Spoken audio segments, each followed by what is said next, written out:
When the Second World War started in 1939, I was 15 years old. I was the oldest of 7 children, and I'm the only one that survived. I am a survivor of 7 concentration camps. As we all know, Poland was divided between Russia and Germany. We were in the German part. Most of the men ran away towards the Russian border, including my father. 2 days before Rosh Hashanah, this was the 14th of September, I was in the marketplace and I noticed 2 truckloads of SS men. They came to the marketplace and many Poles surrounded them and they passed out candies and cookies. And I didn't know who they were, but I was scared to death. They looked to me like they were Supermen. And I ran home, only to find my father just came back. He could not cross the border, and he was soaking his feet. And he had my 2 younger brothers, he was playing with them, and he tried to tell us what happened at the time when he wasn't home. Within an hour, a Pole came in with 1 assessment, because without the Poles, they never knew where any Jews are living. And he spoke to my father. My father spoke a perfect German. And that's all I could understand. He asked about the children. There are 7 children. And he asked him to get ready. He's going to take him in a farm to work. And by the time my father was ready to go, another German. Hello? Up to the 3rd floor.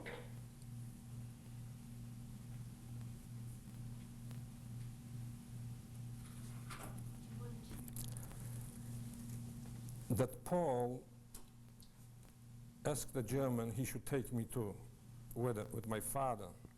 At that moment, a guy came into our house. He was a German refugee.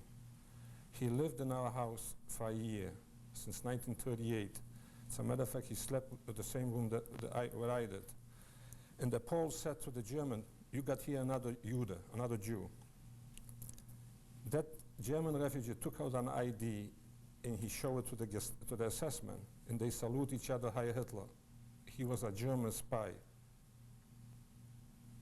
And he tried to convince the German not to take my father, but he couldn't. But when he saw the Pole pointing my finger at me, he grabbed me by my neck and he threw me in the back room. They took my father and he went across the street. There was a baker, there were a father, a son, and a son-in-law. They took them altogether they took 32 Jews and they took them outside the city.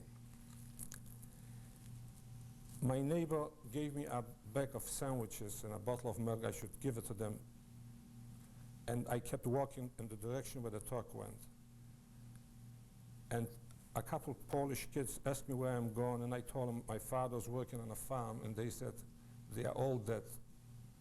The Germans killed them. I was the first one to find them. They were in a little forest. They were laying 7, one next to the other one. My father was shot in his neck, in his throat. And I could see his eyes open, and I could hear his last breath. I don't know how I got home. Until this day, I was always wondering how I managed to get home. And that's all were left in the city were just women and children. The next day, the city gave us horses and wagons, and we load up all the bodies and we took them to the Jewish cemetery. And we start to dig graves. We couldn't do that. It was too hard for us. So these Poles who accompanied those Germans were there with bottles of beer, and they had a good time watching all these dead people. And they paid them money. They dug one big grave, and we buried all those people. Then the Judenrat was formed. Judenrat is an office that takes care of Jewish affairs. Every Jew had to go to work at least twice a week. To support my family, I had to work every day in an assumed name, and I got paid for it. In November '39, they took me to my first concentration camp in Plashov. When we came over there, that was the month of November. They put us in barracks without windows. The Judenrat gave us coats and blankets, and everybody had to give on different night a blanket to cover the window because it was very cold. And I was assigned to work to dig sewer system. We did not have any heavy equipment, that's all we had, a pick and a shovel. The assessment used to beat us and kicked us all the time. We worked from 6 in the morning until 8 at night. After we got back in the barracks, they'd need some entertainment, so they used to come to the barracks with whips, and they chased us out, and they made us sing Jewish songs.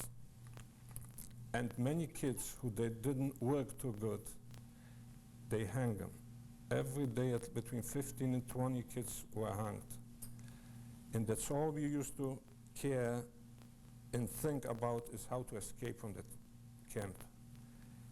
The roads outside the camp were built in a circle. We didn't know about that thing. Guys who ran away, they could go out the camp because there were not electric wires. They kept walking for hours, and they came back to the same spot where they started from. And at night, they used to hang him. That was their entertainment. There was a young kid, a friend of mine. He was a year younger than I was.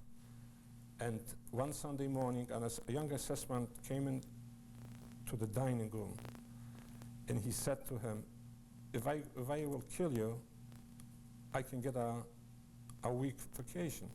And that kid was laughing. He said, you can get a vacation without it. He said, why don't you get up? He got up and he shot him right in his temple.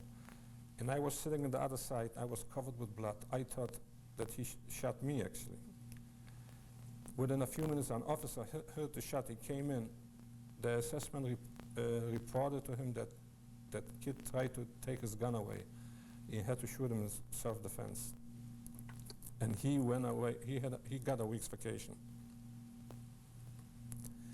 I was there from November until end of April. And I was very weak. I could hardly walk. And I said, I got to run away because one way or another I'd be dead.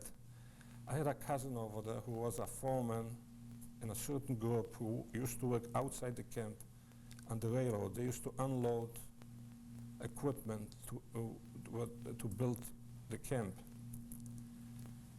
And I asked him he should take me with him so I can go out of the forest. And he was afraid. But one day I said, I don't care anymore. I did not go to my work, and I stood there, and when he walked out with his group and he turned around, he saw me, he started to swear at me. He said, why aren't you here with me? What are you waiting for? And there were two guards, SS guards, but they didn't know if they miscount his people.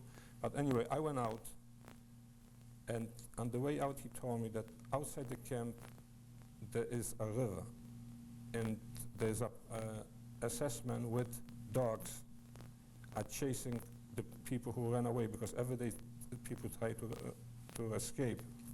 He said, when you hear the dogs, you go inside the river several hundred yards and you lay down, just your nose sticking out to fresh air, and until the dogs will go by, and then you have a better chance. That's what I did. I laid in the water until it got dark.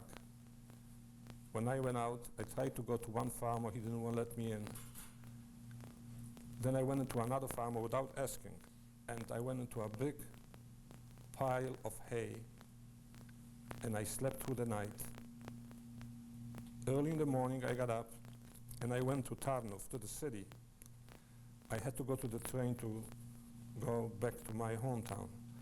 But no Jew was allowed to ride the train. I went over to a guy, to a Polish fellow, and I asked him to buy me a ticket. I had money, whatever I took with me. And I came to the camp, and he knew right away who I was, and he said to me like 4 or 5 times the amount of the ticket. I said, okay. I said, that's all I have. You go and get me the ticket. He said, I want your coat. He wants my coat. And I said, if you bring me back the ticket, I'm going to give you the coat. And I also asked him to find out the exact time when the train is gone. He gave me the ticket, I gave him the coat, and I had a little hat with a visor put right over my eyes. And I kept going towards the city. And I supposed to pass a bridge, and there were Wehrmacht, the military guys, Germans. And I know they asked for passport. I was waiting until a farmer with a big wagon of wood, he was driving to the city. I just put my hand up in the back, and I just walked right through. I came to the station, I looked at the clock, it was 2 minutes before the train's supposed to go away. I ran in, I kept the ticket in my hand, and the guard, I said, I got 2 minutes. He let me by. I went into the last car, and I sat down, looked outside the window, and all of a sudden an old Polish conductor came in, and he started to talk to me in Jewish, ask me where I'm going. I make believe that I don't understand what he says. He went out, and he brought me a sandwich. He put it near my seat. He said, don't worry, I know who you are, and I got many guys like you that they ran away from the camp. He said, you just give me the ticket and I take care of you. And that's what he did. The German patrol came inside the train, and he said he's okay. 2 stops before my city, I got off. And I went home. From then on, it was a series of near misses and sheer luck that made me a survivor. When I went home, I started to work again like I did before, because I had to support my family. And I could not get any food stamps because I was not legal in the city. And Jews couldn't go in the street after 6 o'clock. It was one Friday evening. I was sitting with my brothers and sisters on a curbstone. I lived around the corner. 2 Polish policemen came around the corner and they grabbed me. I was a little too slow. And they asked me, what's my name? I said, my name is David. My name is Jacob. I said, my name is David. I don't know why I said that thing. And they looked at the list and they said, where's Jacob? I said, Jacob's in concentration camp. He said, no, we got him on the list that he escaped. And they talked to each other and they said that they have many more people to pick up. And they asked me to come the next morning to the police station with a birth certificate of Jacob. I said, I certainly will be there tomorrow. And I ran away to a Jewish cemetery, and I slept for 2 nights. I was 3 days and 2 nights over there. And then I came back and I went back to work. Then we were almost 40 guys who escaped from the camp. They cut 39 guys. I was the only guy that didn't catch. They put them all in jail. And there was a rumor, there were always rumors in the city, what's going to happen. That they're going to let them out. They can go home for 24 hours, relax, and wash up, and come back to the city hall, and they're going to register them. In the Judenrat, which I knew all the people there, they said to me, they advised me to do the same thing. He said, now everybody is out, and you can register and get you food stamp.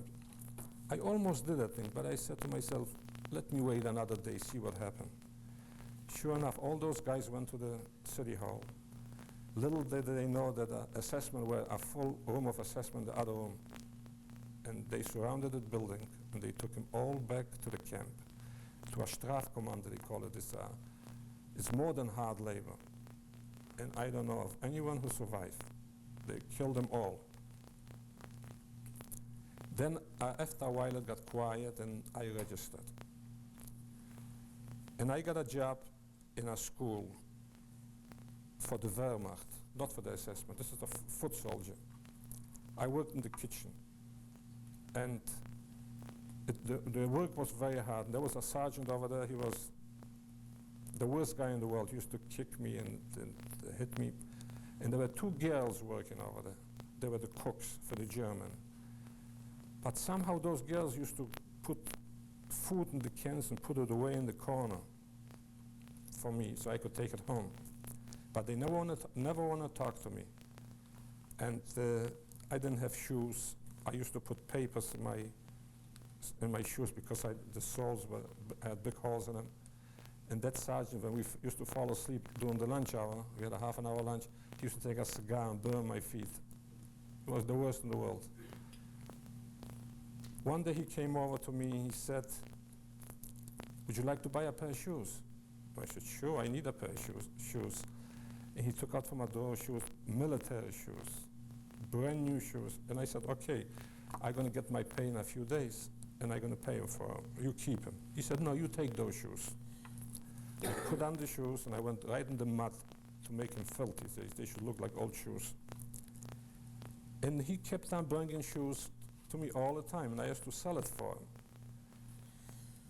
One day, he said they are tired to eat all the frozen food, and he said I should go as an interpreter with a truck to the farmers and get livestock like chicken and turkeys.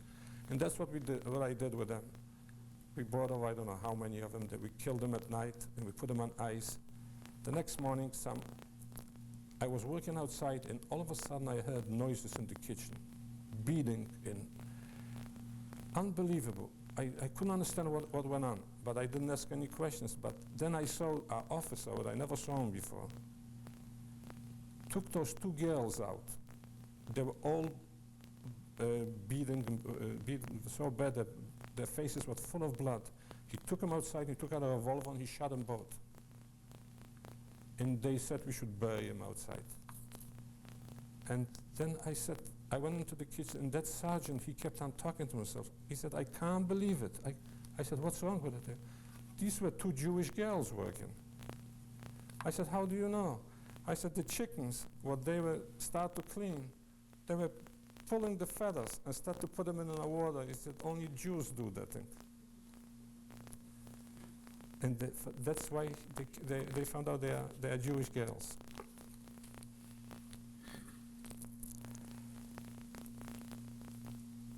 Then I got a monthly pass to work in Krakow. I used to go by train. It's a matter of fact that sergeant, I still owe him for 2 pairs of shoes. I never paid him for it.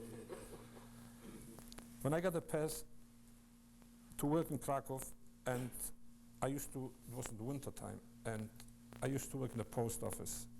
Not in the office. I used to shovel coal to the windows.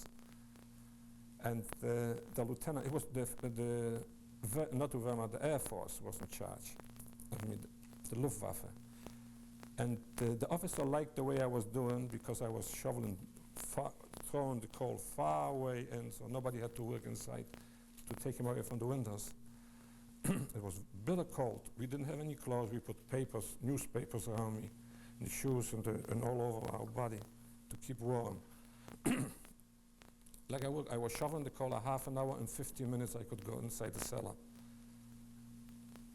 One day, I said to myself, I knew there was on the second floor, there was a toilet with a radiator. It was nice and warm. I figured for the 15 minutes I'm going to go inside. When I shut the door, I heard somebody walking outside the door, and I could tell it's a soldier, because the German had special nails in their shoes, and I could hear their steps. And I figured, well, I'm going to stay another 5 minutes, another 10 minutes. The longer I stay there, the shorter the steps are. And all of a sudden, I figured I had to go out. I opened up the door. There was a young assessment. When he saw me, I thought he's going to get a heart attack. He said, "The Jude," and he pulled out a big bayonet, and he picked it up. He wanted to let me have it. I don't know how that the officer who was in charge of me, he was in the back of him, and he pulled that knife out of his hand. And I went down to the cellar, and he came over to me. He said, "You know that these toilets are only for the Germans." I said, "I knew it, but it was very cold outside." And then they needed mechanics. I always registered as a mechanic. And I was working on a railroad. Thank you.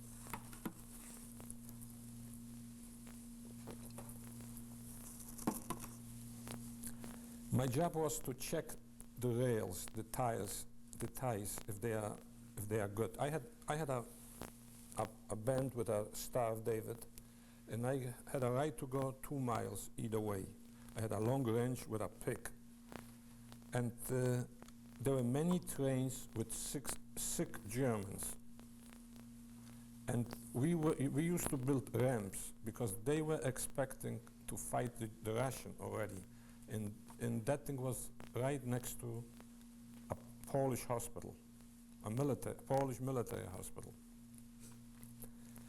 And I worked there for quite a while. And one day, this was in 1941, I went to the railroad station as I did every day, and the German checks my pass and he takes it away from me.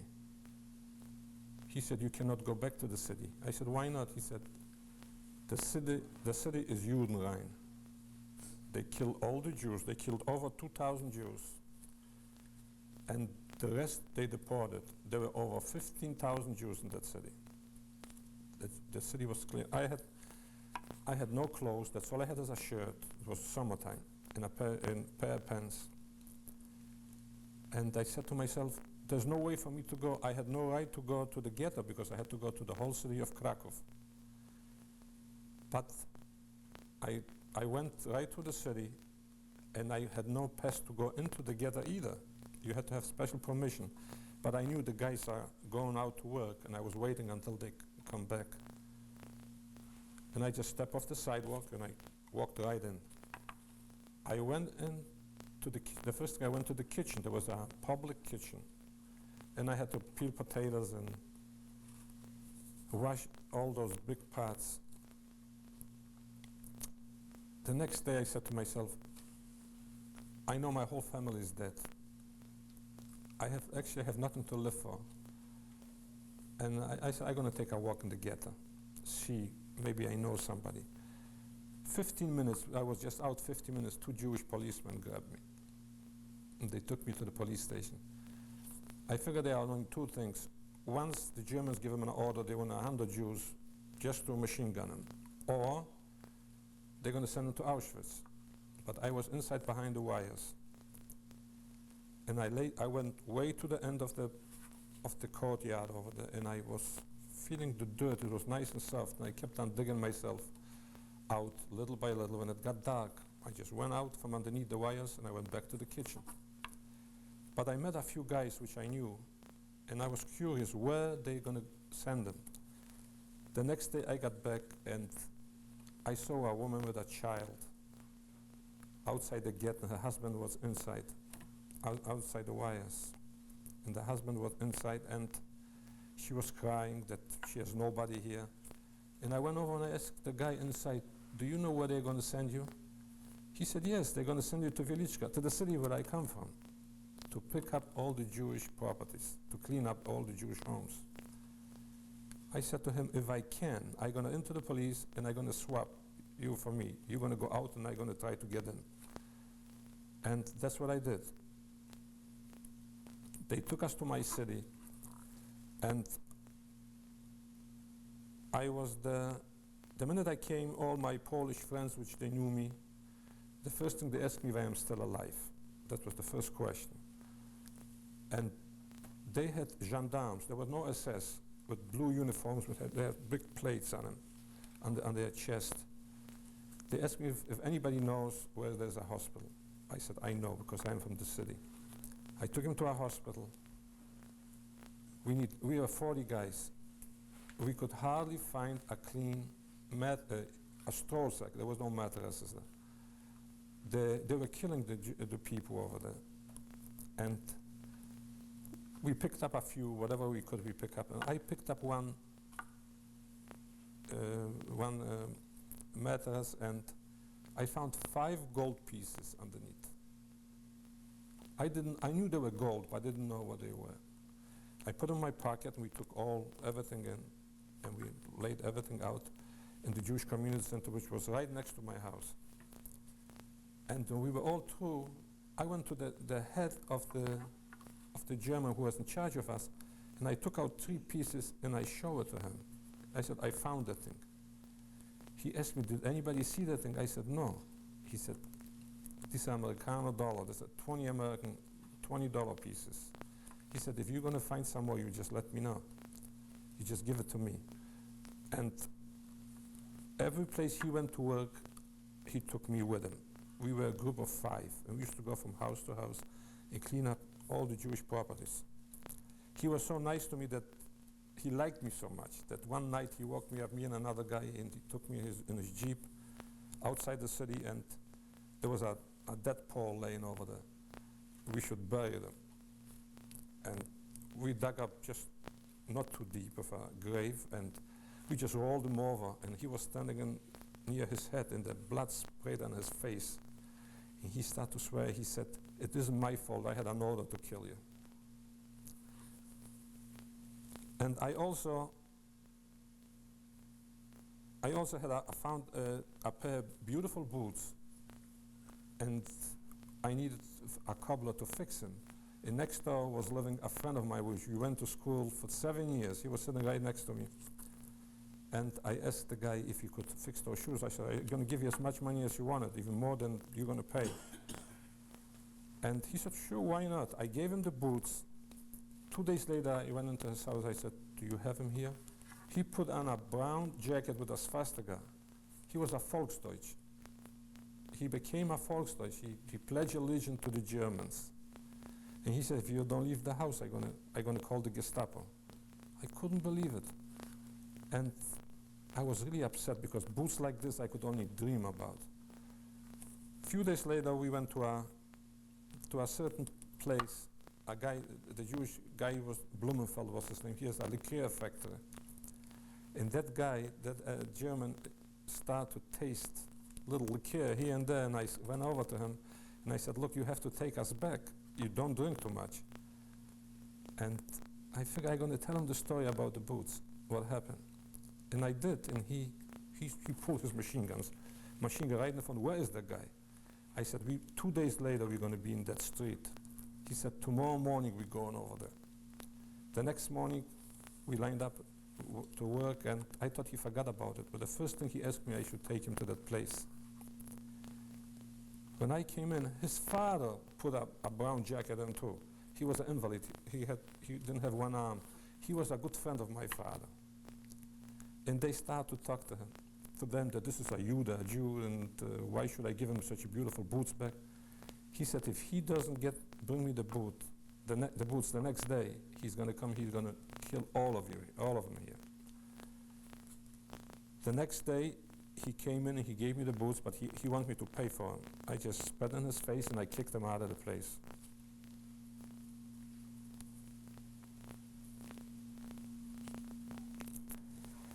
We worked in that city for 6 months, and we knew that the people who work in these jobs to collect the Jewish property, on the end they are killed. They take him, they just machine gun him. And it was Rosh Hashanah at that time. We were sitting in the synagogue, in the temple, and 2 high-ranking officers came in and he said, if you think that you can steal money and gold, whatever you find, and get away with it, don't think that thing, because we kill guys like you. And we knew about that thing. I figured that we are almost done with all the property except the furniture. We didn't touch the furniture. And I escaped. I just walked out in the morning, and I went to Krakow. It was 14 kilometers. I had a choice, either go to the ghetto or to go to a camp. There was a Judenlager, a forced labor camp.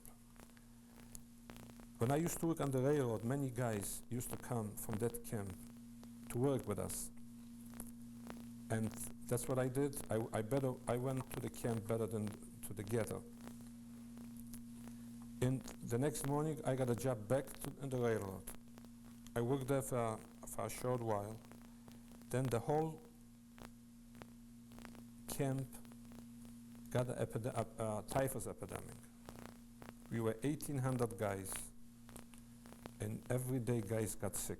I had money from the city that I brought with me. When I work outside, I used to buy from the poles cherries, and I used to cook just in pails and bring in for the sick people. And I knew I was going to get it. I knew everybody's going to get it. One day, I got high fever, and the German looked at me. He said, "You lay down underneath the fence." I was laying all day long until at night they took us back in a truck. When I came to the barrack, and the only medicine we had there was a thermometer. That was it. And the orderly said to me, "Go inside and find you a bunk bed, wherever you can lay down." I was looking for an empty place. It wasn't there, but I saw a young kid is laying there, and he's almost dead. I sat down next to him, and a few minutes later he died. I just rolled him over, and I lay down in his place. When the little light went out at night, we had bed bugs in the millions. I used to take in both hands, in my nose, in my eyes, all over. I figured either I die from typhus or they're going to eat me up. I rolled over the bed. I couldn't even walk, and I went to the window. There was a bucket with everybody went to that bucket. And I lay there for 8 days. I was unconscious. I didn't know what happened. And no food. They used to, the guys who were through with the typhus, they used to take spinach. They used to cook spinach with the sand, and they used to just feed us a little bit. I don't eat spinach until this day. And when I woke up, I thought I am dead, and I hoped that I was dead. And all of a sudden, I take a look, the bucket is still next to me. I said, "Oh my God, I'm still alive." I asked the guys just to take me out, put me outside near the barrack. It was a nice day. I was laying outside for 2 days. Meanwhile, our camp commander, his name was Miller. Every Jew who came in with a name Miller, it was a common name in Europe, Miller, a Jewish name. He personally took him outside and he shot him.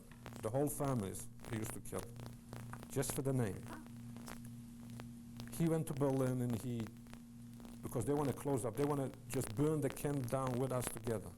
But he was one of 4 brothers. The other 3 got killed in the fighting, so they had to give him a job. So he was camp commander. He was promised, if whoever's going to be alive, he can still be camp commander. Across the street from us, there was another concentration camp, and his name was Ghetto. But that guy they didn't like each other. A short while later, they both went to Berlin, and actually the other one was a Sturmbannführer. He won, and they took us back to the camp. And they killed every 10th guy they killed. The Ghetto himself was over there. He just pulled him out in the side. I was the 9th.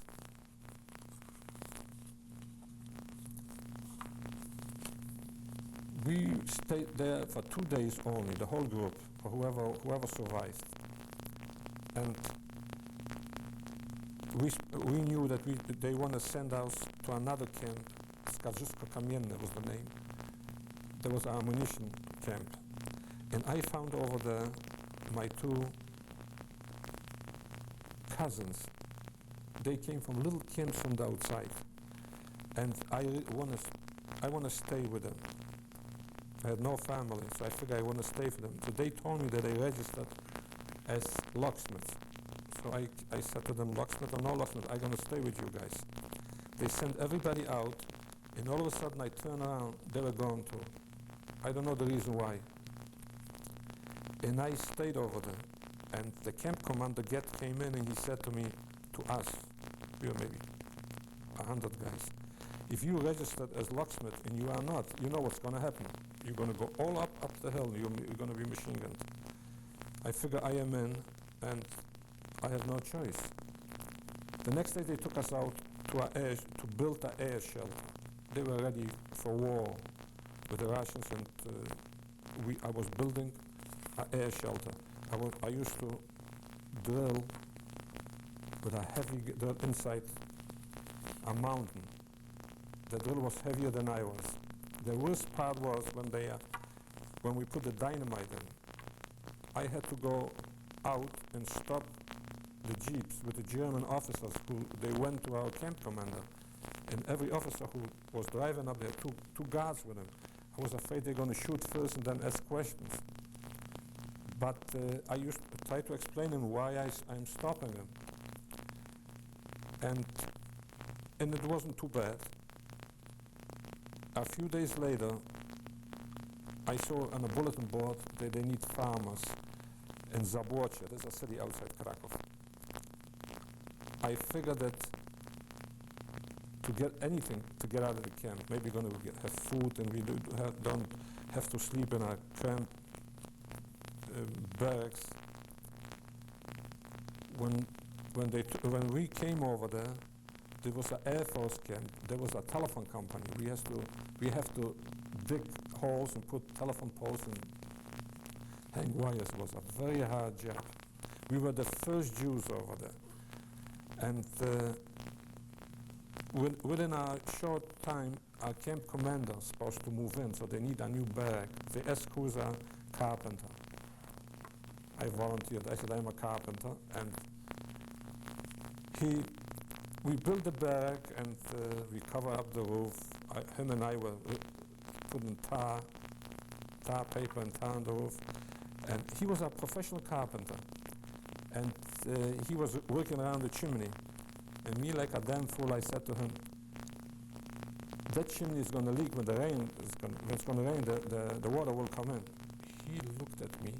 He got red on his face. He said, you telling a German officer that he doesn't know what to do? And he kicked me off the roof. I don't know how I didn't get killed. I was all black and blue. The next day, we went to work. He was in charge, and he gave me the worst job. When we had to dig holes and be waist deep in water, he always sent me down there. That happened for a whole week until Sunday. It was a rainy day. It was a terrible rainy day. We did not have to work in the backyard. All of a sudden they called my name, and everybody looked. What did you do? That's the first thing. I said, I didn't do anything, but I had to go to the door. There was that sergeant near the door. He said to me, do you remember what you told me about the leak in the roof? He said, it leaks. The water comes in, the camp commander want to kill me. And I said, okay, let's wait until the rain going to stop. He said, no way. We took 4 guys with a canvas. He covered out the roof, the chimney, and I worked for 4 hours, the way I thought it should be done. I finished everything up. I went back to the barrack, and all of a sudden they called me again. I said, oh my God, it's not good. But he came back. He said the camp commander wants to see you. I came in, and he said, you did a good job. He said, he gave me a loaf of bread and a square piece of jam, a little jar. The next day we went to work. He wants me only with him. The easiest job in the world. He said, you saved my life, and you're going to be with me. We still had money from Plashov when we came, and the Jews had some money with him, and he used to ask me, do you have everything with you? He meant we have the money because we went way outside the camp, and I used to buy bread to bring in for everybody. There were a few Polish girls working over there. Jewish girls, well, not Polish, Jewish girls. 2 of them escaped from the camp. To punish us, they took us back to the concentration camp, and they brought back Hungarian Jews, all women. The next morning, when we went in that camp, They said they need 40 guys to another job. And they took me and another 39 guys. There was a job, SS Bonarka, they call it. A heavy-set SS man picked us up on the gate. And he didn't like us too much. I know he was very upset. And when we came out on the job, he said, he lined us up. We went to 10 guys, 4 rows with 10 guys, and I was in the back, I was the tallest one. And he said to me, he called me the Langer. The tall guy, he said, the Langer, come over here. He said to me that you're gonna bring water for the people. There was no drinking water then. And I had 2 pails with a stick on the top, and I kept going there. He gave me an assessment. I came into we walked maybe a quarter of a mile to a well. I take a look, there's potatoes, bread, a lot of food all around it, the well.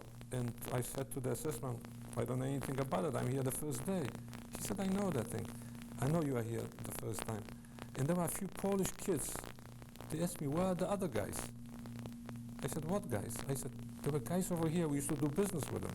They used to bring us like sheets, pillowcases from the camp, and we used to exchange that thing for bread. I said, look, the food I will never leave there. I said, we're going to take the food back, and I'm going to find out where to get all those things that you had over here.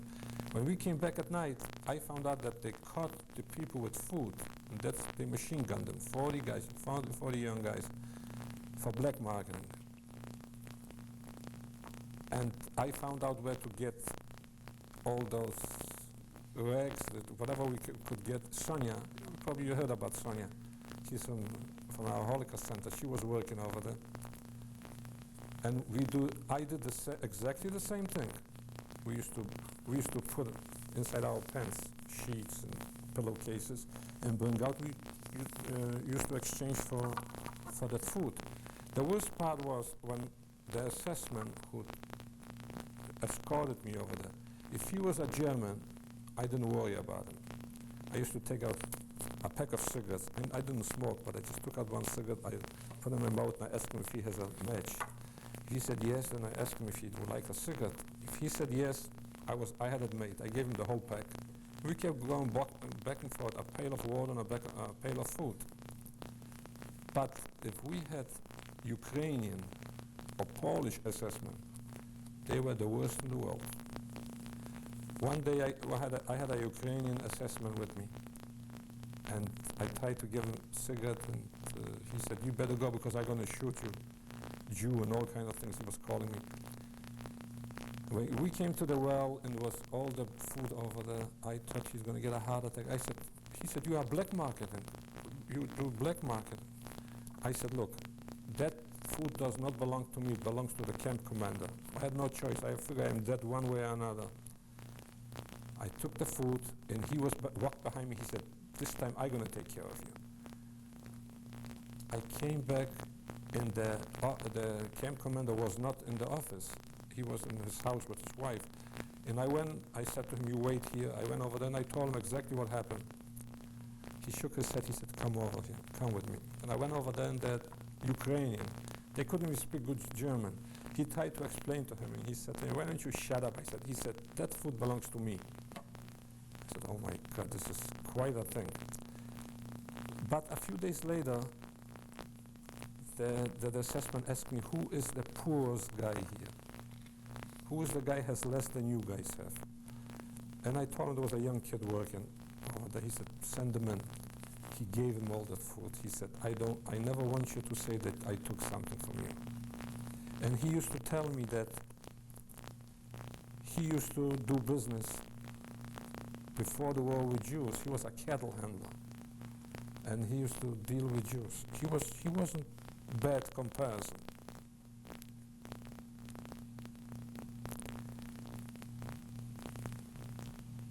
We worked one night, on a Saturday night, the Jewish police, the Odeh men, at Odeh they call them, they came in by 11 o'clock to the barrack where we were sleeping, and he said, that section, we were 15 guys, get dressed, 5 minutes, I want you outside. We went outside, there was a truck waiting for us, and We were riding a couple of hours, and we saw a cattle train far away. The last car was derailed, and they want us to help to put the car back on the track. When we came over there and I started to talk, I spoke a good German. The people inside were from Holland Jews. They said they are going to a farm to Majdanek. That was a death camp. And they said that our clothes is in the two less cars. There were no two less cars. We worked until early in the morning, and we put the car back on the railroad track, and the assessment who guarded us, they told us that we don't have to go on a roll call next morning because we were working all night. And we slept, and around 10 o'clock in the morning, the Jewish police come with whips. Why aren't you outside? I said, we were told we don't have to go outside. He said, the camp commander is not letting anybody out until we are here, because he thought that we escaped. When we came over there, we figured, we were sure that they're going to machine gun us. And he set everybody back to the barrack except us. Him and his assistant, Scheid was his name, went down, they looked around, then they came back. He said, they had a job for us. There was a mountain of coal, it must be maybe 3 floors high. We had to move that coal several hundred yards down. And not walking just fast. Everybody has to shovel and go with a wheelbarrow. We tried to tell them that one should shovel and the other go with a wheelbarrow. No way. It was in July. It was so hot, it was terrible. And they were Ukrainian and Polish SS were watching over us, and with whips, and they used to beat us. And there were 2 big cans of water. They didn't let us drink the water either.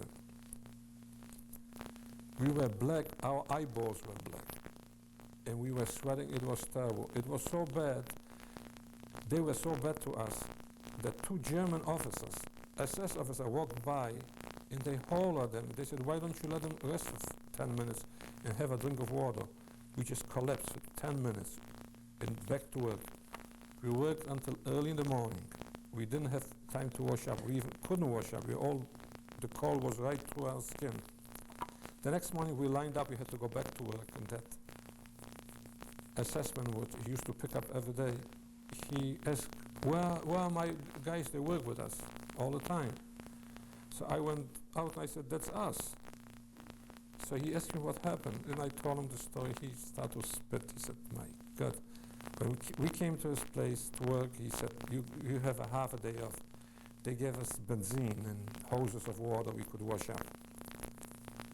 And we worked there a short time.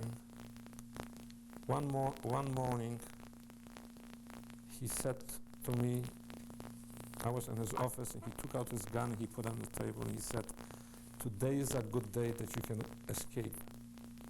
It was very easy to go away. There were no wires at all. I said, why? What's going on? He said, you take the gun and go, or go back to work.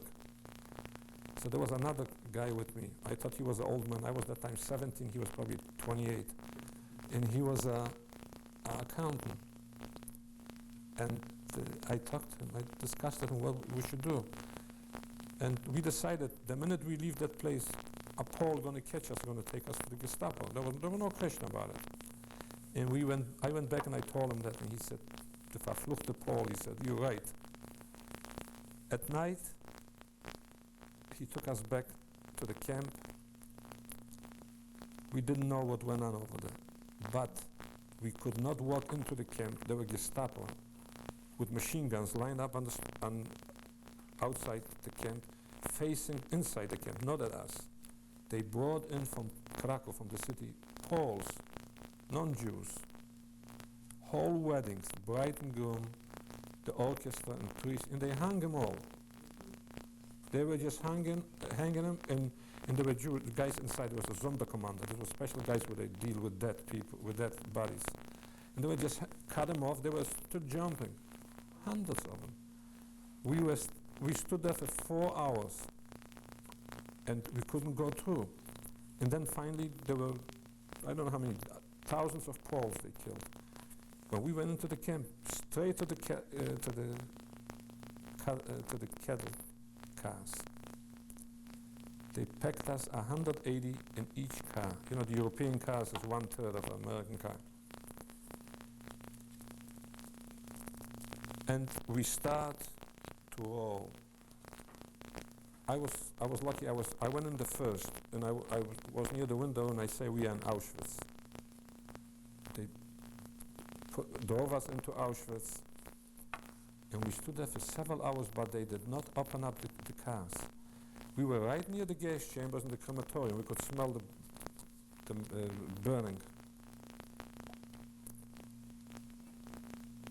A few minutes later, they pulled us back on the train, and we kept going. We went to Czechoslovakia, to Prague, to Vienna, and we went to Mauthausen.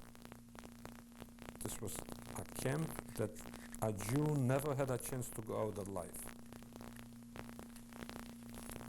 When we were 7,000 Jews in that train, and people died. They got crazy. People got crazy. Actually, it was very hard, and the noise and the smell. We were riding for 4 days. No food, no water. It was terrible hard. Finally, when we came to Mauthausen, they opened up the doors. People walking around ran out like wild. And dead bodies they were all over, and we had to carry the bodies up. The camp concentration was way up on a hill. That's all we wanted is water. We were so thirsty, it was unbelievable. And when we went up, I was in the site and I saw a stream of water. I dropped the dead body, and I went inside, put my head in and started to drink. An assessment grabbed me by my neck and picked me up, and he threw me down, and on the way down he hit me with his rifle, and he knocked out 2 teeth. This is the only 2 teeth I got missing. And we came up to that camp, and we had civilian clothes, just jackets and pants, no striped uniforms. We were told that at 50 guys, they are taken to work. 50 guys, they are taken to the gas chamber. And we tried to figure out which 50 guys to be. I had a fountain pen, I had good shoes. There were prisoners down over there, and they said I should give them the pen and the shoes. You're going to give me a chisel of water. And I gave it to him because I figured I could see they'd taken away everything from us anyway. Then I saw the barrack, in the side of the barracks over there, somebody was washing the floor. He just changed the water and he threw his rag inside. I jumped over the window and I put my head in. I drank all the way down to the rag, to the dirty rag. Then they told us we should not drink the water because we're going to die from the water. The water isn't good. I figured, what a way to go. Didn't matter. Anyway, we came by less 100 guys already. I said, we got to decide what to do. Either we go 150. We saw people walking further up just in underwear. We didn't know who they were. And we had to undress completely. They shaved us. And they gave us underwear like those other people were wearing. They took it away from the Russian prisoners. And that they took us to, they did not kill anybody over there. But we had to register what we can do. And I had a friend of mine, his father was a tailor. He said he's going to register as a tailor. I said, the minute you register as a tailor, you'll be dead the next day. They don't need any tailors. They need mechanics.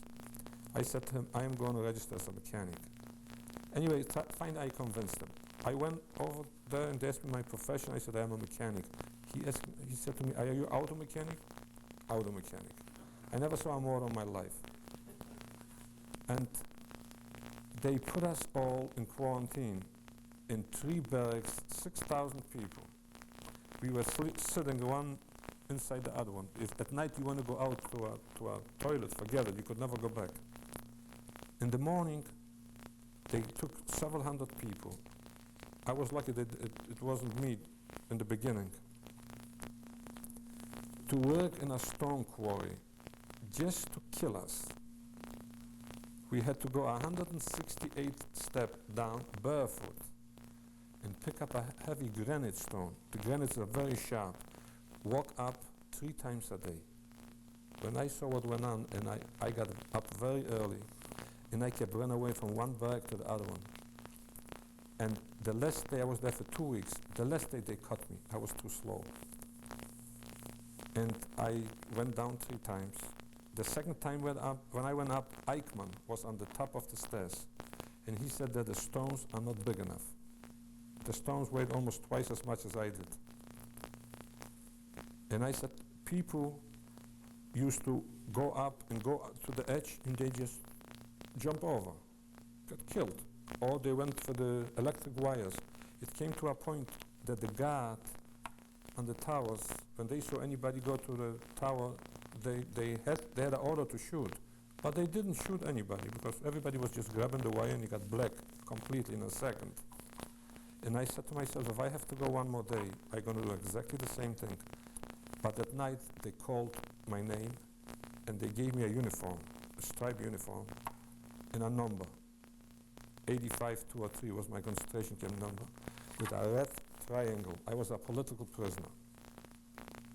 They gave us a hat, a pair of wood shoes, and one assessment wasn't so sure that I'm a auto mechanic. He came over to me and asked me, are you sure that you know how to fix cars or build cars? I said, I do that in all my life. As a kid, I used to fool around with cars. And I got it. I went, they sent me to a camp, Steyr. And when we came down to Steyr, the first thing, they put us to work, very hard work. We had to carry lumber back and forth and dig ditches. And at night, they lined us up, and the camp commander, he was a short, heavy-set guy with his hand in the back, he said to us, we were 100 Jews, and we were the first Jews in that camp. He said, I don't care who you are. If you are disciplined, you can live through the war. This is the first time I heard from an assessment that we have a chance. And at that night, they gave us a supper, I will never forget it. They had potatoes, big cans of potatoes. I had these stripes head, big one. I hold the head and they filled up the head with hot potatoes. Must be maybe at least 5 pounds of it. I grabbed the potatoes and they said there's water on the side. You can go drink as much water as you wanted.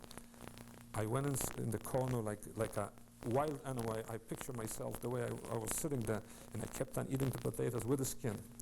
I came halfway down. I started to peel the potatoes already.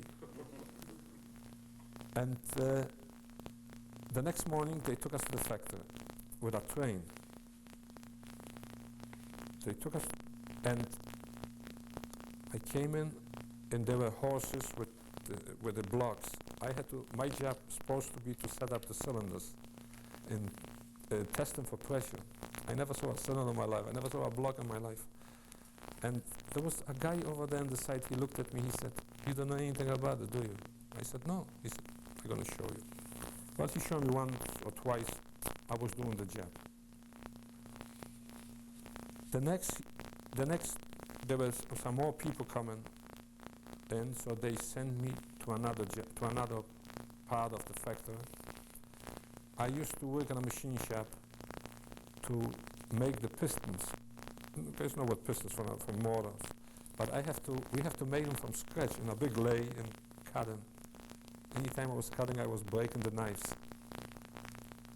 And I figured I couldn't last there too long. But my luck was that the Germans had no right to come in to the factory.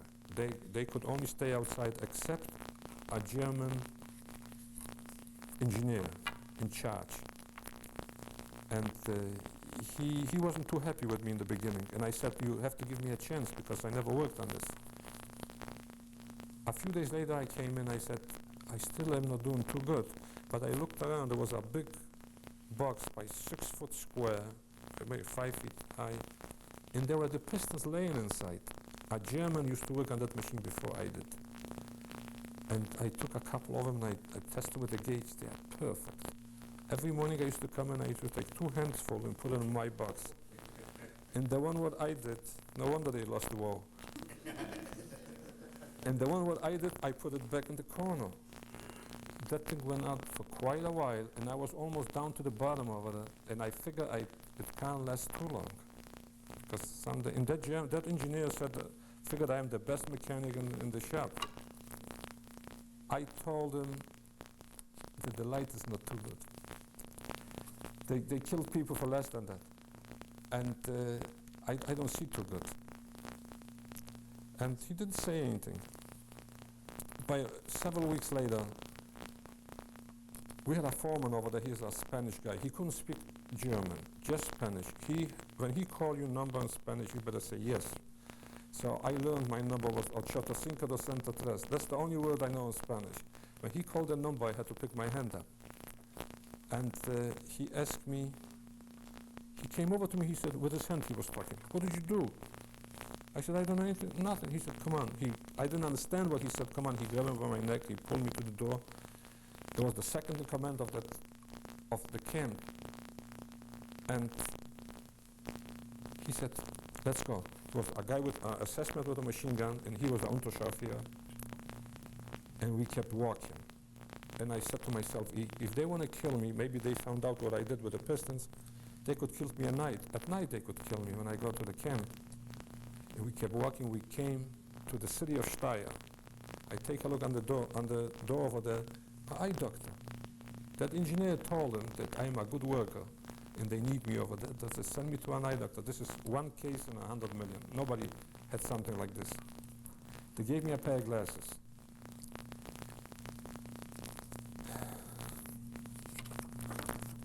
And from over there, we could hear already the Russians are coming closer.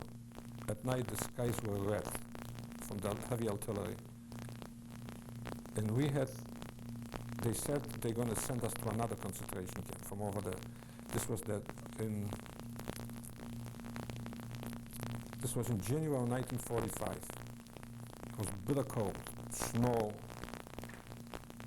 and we marched down to that camp. But before we left, at that time they gave us Red Cross packages. We knew they're supposed to give us packages all the time, but they gave us those packages, and all the good stuff they took out, except chewing tobacco and a few cigarettes. It was a big deal, and sardines. And we kept walking for 2 days. The only time we stopped was when they fed the Germans. And on the way there, we found shoes with a half a foot inside and arms laying all over. But they killed the people who came before us. We came to that camp, and they knew we had the packages, so they said everybody's going to take a shower. And with us were a couple Germans. They were real Germans. They're bank robbers and murderers. They sentenced them to death or for life in prison. So they commute their prison, they sent us to concentration camp. Them to just to take care of us inside. They had very good, except they didn't have any freedom. His name was Alfred, the German. And I said to him, me and my friend, I said, "Look, Alfred, you hold that package for me, because I know they're going to take it away. That's the reason they sent us to take a shower." When we went into the shower, we went several hundred yards naked in snow. They put hot water. The first thing we were afraid to go in. We thought it's a gas chamber, but then we realized there are no doors. So using a gas chamber, they closed the doors. And then they pour cold water at us. And we ran out of that place, going back to the barracks. The water froze on us. It was like a suit from ice. We came inside, we just shook up, and all the ice fell off. Nobody got even a cold. And sure enough, they took all the packages away from everybody. And that German brought us back, and I said to Alfred, let's split it up. He said, "I don't need that thing." He said, "I got enough food." And we worked there until May the 5th, 1945. They didn't give us any food at all. We used to eat potato peels, or they used to bring in dead horses. They used to bring, a jeep was pulling in horses, and they cooked that thing. And we couldn't even chew that food. And May the 5th, 1945, it was 5 minutes before 5 p.m. We stood in the Appealplatz, they call it. It was we used to count us all constantly. The real German ran away, and they just brought in like the National Guard to watch us. And we stood there from in the morning until 5 o'clock at night. And I was facing the gate, and all of a sudden I see that gate opened up, and a black soldier comes into the camp. I didn't know who he was. It was pouring all day long. I thought he's dirty. We knew that the Russians are very close to us. And I saw the jeep, but I couldn't see the star because he went up on the star, on the jeep, and with two guns like a cowboy, and he motioned that they should throw down the machine guns. He cut the electric wires. And then I saw it's a white star, and a guy next to me said, "This is an American, a Schwarzer." And this was really a black American. And he had another American, he came to Mauthausen. He had another soldier, American soldier. And just opened the gate, and they left. We had no supervision. Thousands of people died, without exaggeration. Because we had some, people were in lazaret, they call it, barracks just for sick people. Whoever took care of them ran away, so they died. Everybody died. The next day, we left the camp. We didn't know where to go. We came to the gate, me and another guy, and we said, "Where should we go, left or right?" We took a right turn. We went to the city of Linz. This was in Austria. I lived in a burned-out shelter. We walked in like a rats underneath that thing. We stayed over there. On the way into Linz, I went to a railroad station, and there were a few railroad workers. They tried to call us in. I didn't trust them. I didn't want to go in. But one ran in, and he brought in a plate of soup. A nice little soup. I said, "This is it." We went in, me and another guy. All the Germans went away inside. And we went 8 times around. 8 plates of soup we ate in one time. And then at night they gave us a big bucket of soup. We took it to the shelter over there. And the next morning we went back for several days.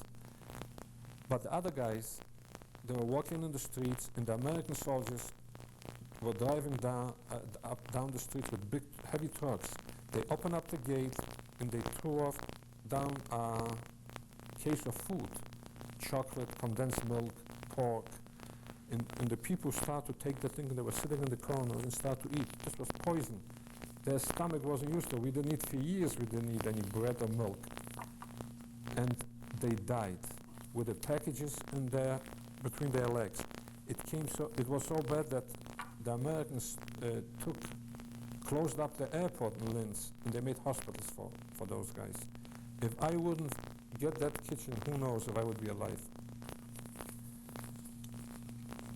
And in Austria I met my wife, who she's also a survivor, and we got married in 1949. I live with the memory of the Holocaust every day of my life. The hardest day for me is to get through each year May the 5th, the day I was liberated. I wonder why I did survive and the other one didn't. Thank you. If you have any questions, if I can, I'd be glad to answer. The Schwarze. That's right.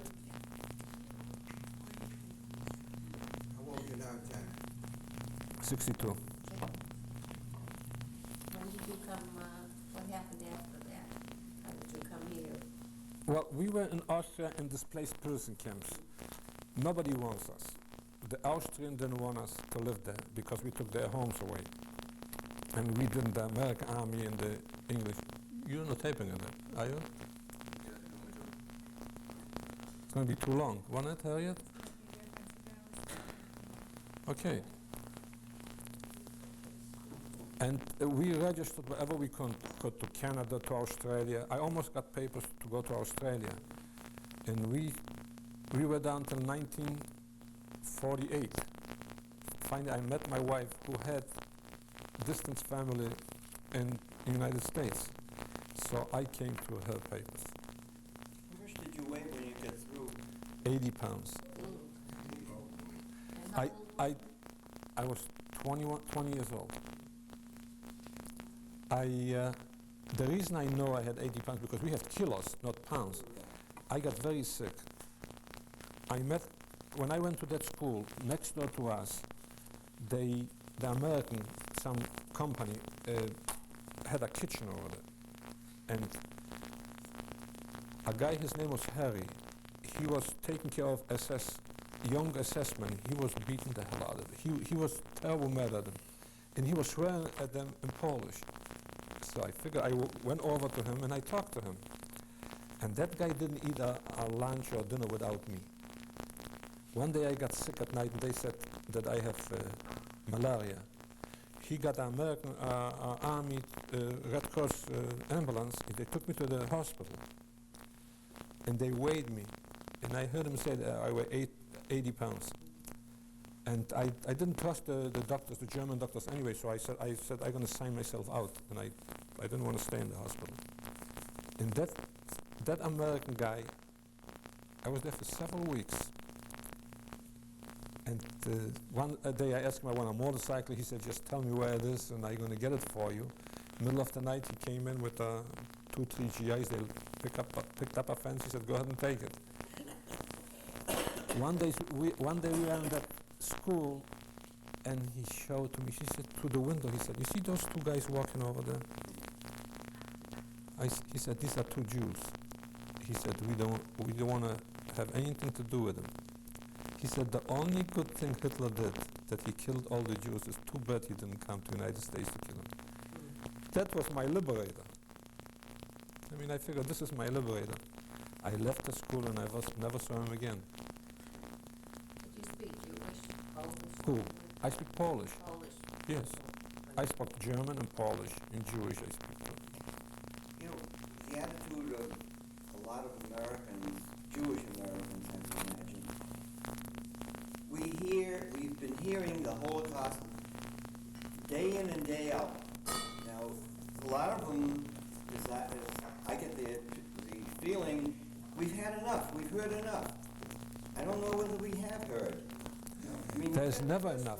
You see, personal view like yours, from somebody who's been through it, you can't imagine what it is like. you see, it's never enough, because if we don't know about that thing can happen again. Yeah, well, Because they have books now that thing never happened. The whole thing is a lie. The crematoriums were they were baking bread, not they didn't burn people. was the Jews so stupid in the early days of Hitler not to see? I'm sure they must have been aware of what he was going to do. Why did they stay? Why did they say, my country, it's beautiful? There was no place to go. England didn't let in the Jews to Palestine. Yeah, he's American. That's right. And here in the United States, you have to wait for your quarter. And another thing, the part where I come from, the Jews had pretty good before the war. By the way, if you want to know, I come from Galicia. Galicia. So, oh boy, who said oh boy? Galiciano, right. So the Jews had pretty good in our parts. So they didn't think to go away, but they never believed that something like this could happen. And another thing was that the Poles helped the German. If it wouldn't be for the Polish people, half of our people would be still alive. Well, you were saying some of the Poles were good, but you were saying like what was it, the other ones? Ukrainians. Ukrainians. The same thing, Poles and Ukrainian. But the Ukrainian, I had a Nakuma. You know what Nakuma is? I had a revenge, because when we were in the last concentration camp, and the Russian, like I said, the Russian came close, and the German didn't trust them either. They were afraid when the Russians going to come in, they're going to turn against the German. So they want to take away the uniforms and the machine guns where they were carrying all the time with them. And they didn't want to give it to them because they said that Himmler promised them they're going to be German citizens. One day they made a big party for them, for all the Germans, supposed to be a big party. And when the Ukrainians, you know, they like the vodka to drink, they put them in a big hall and they had a ball. All the real German walked out, they surrounded the building, they went inside, they took all the machine guns away from them, and the jackets, and they put them in a warehouse with their windows facing our camp. And we saw them, and I talked to them in Polish, whatever I could. I talked to them, I don't speak Ukrainian, but in Polish, they understood what I said to them, that within 24 hours you're all going to be dead. There were over 2,000 of them. And sure enough, they machine gunned them all. We had to bury them. That was the best job we ever did. Do you have any family at all? No. My immediate family was over 60 people. I am alive and I have one more cousin. Where is the cousin? The cousin in Florida. What about your wife? Did you survive? She has a brother and a sister, but the whole family got killed. She got saved by Christian people, not Catholic. She got saved by Protestant, which I never heard of a Protestant before the war. And she founded a part of Poland where she is. She found Protestant, and they endangered their life to save her. And they were very good. And I always want to go back to Poland to find out. Maybe I was wrong. I didn't know too much about it. For many years, my wife didn't want to go, but 2 years ago we went. I went back from Poland for 10 days. And the anti-Semitism is as big and maybe bigger as it was before. Even there are no Jews in Poland. There are maybe 5,000. There's nobody under 65 years old. They are teaching anti-Semitism right now. We went to a monastery, Żebrzydowska, that's the name of it. And we were like 14 guys, 14 people from the United States, on a tour.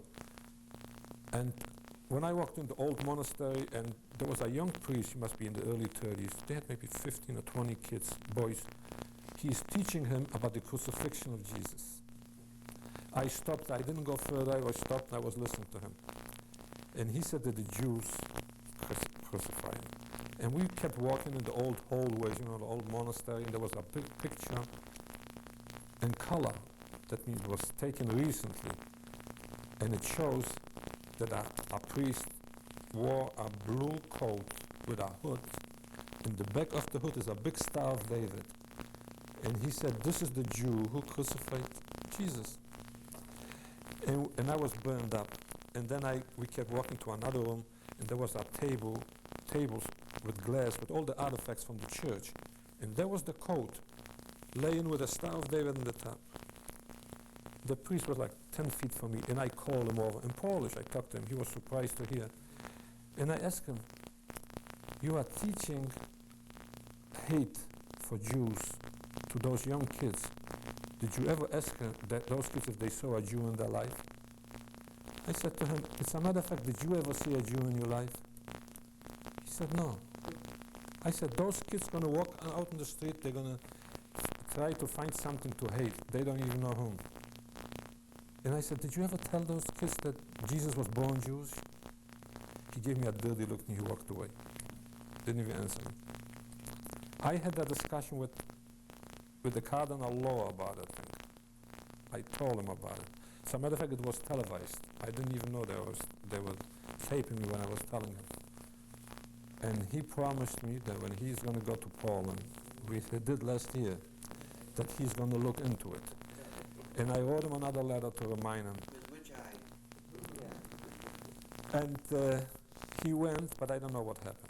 He never answered me if he went over or he didn't. Toward which people do you have the greatest resentment? Germans, Poles, or? Poles. A lot more than for Germans. I could deal with a German better than with a Pole. I was scared to death for a Pole.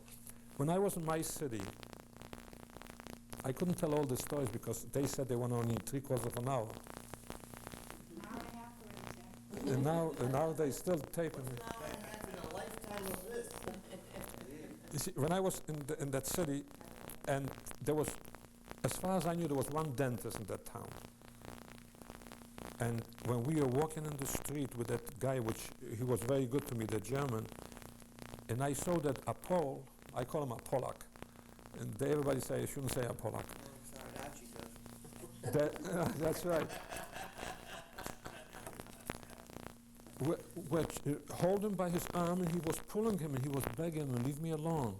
And I said to that German, I said, why don't we take that guy with us here?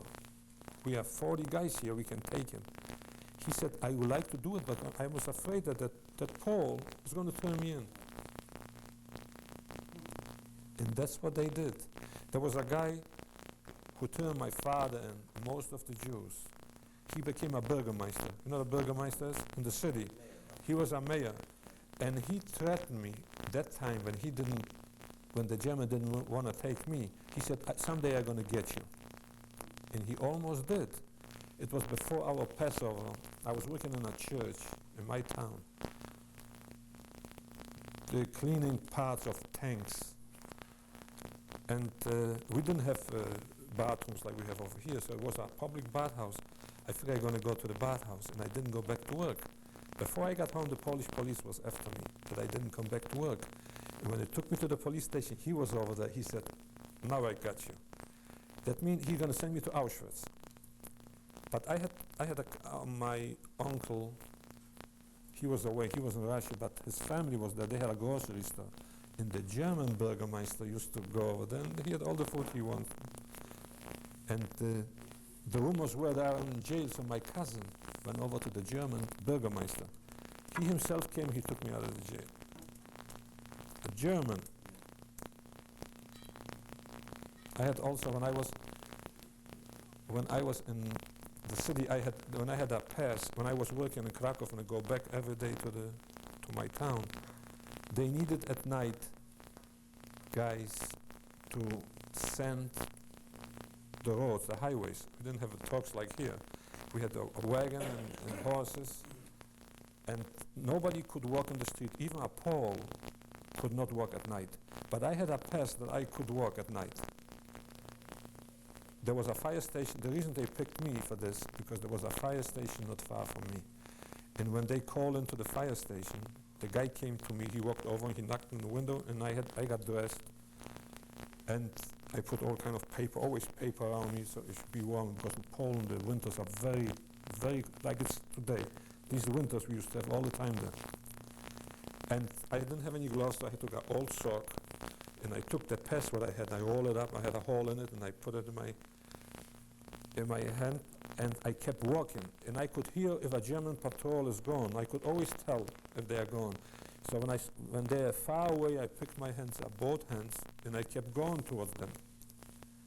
And they had a flashlight, and they asked me where I'm going. I showed them, I got my pass over here. They looked at that thing, and they let me go. On another way back, I had 7 or 8 guys, and we went to the fire station. We got the horses, and we were shoveling. That pass helped me a lot, because there was no date on it. And in even the summertime, some Jewish guys got sick. They came over to me, and I went to get a doctor at night. Nobody could walk at night. I was the only guy, I think, in the city that could walk at night, except the Germans. How did you get the pass? They gave it to me. So, Really, just like that? oh, because they needed me to get the other guys to do the work at night, to send the highways. What's your occupation now? I own, I came here as a mechanic too, like I was over there. You learn. I used to be a sheet metal mechanic. Oh, Now I own a coin-operated laundromat and dry cleaning oh. in Malden Dry cleaning in Malden, where? and Highland Avenue. You know what Calder is? The Yes, Star Market? yeah. Yeah, that over there, in that shopping center. Because we're from, Pardon me? we are We're from, Yeah, it's over there. Yeah. I think I was in there. You probably were. You know, I used the coin off. Right. You looked Yeah, so yeah. familiar when we were Yes, together. Probably saw me over there.